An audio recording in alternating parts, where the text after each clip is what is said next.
And I would like to appeal to the national government, the President of Kenya, President William Samoei Ruto, to declare the floods disaster a national disaster.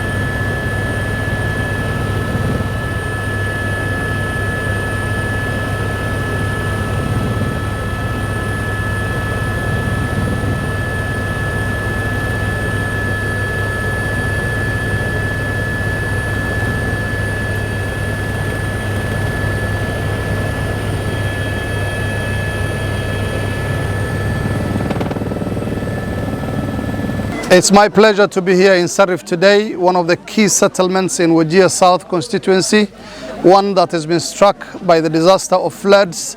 For the past 8 days, Sarif has been completely marooned by flood waters. And I would like to appeal to the national government, the President of Kenya, President William Samoei Ruto, to declare the floods disaster a national disaster, because it has affected a very wide area. Many people are cut off. Roads are impassable. There is no way of taking food to the people who need it most.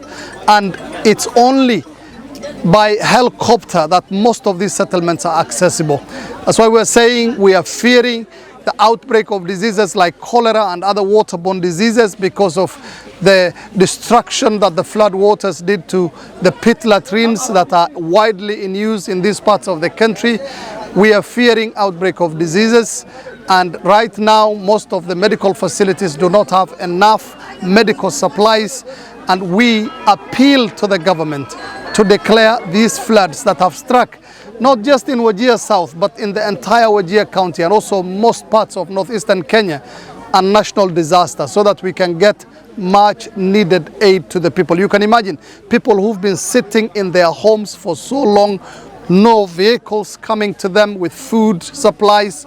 The little food that was in the stores have already completely dried.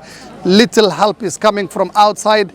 And with these kind of hunger and problems being caused by the floods, the very possibility of outbreaks are really possible, and we are appealing to the government to declare this a national disaster. I've spoken to the president, I've spoken to the deputy president.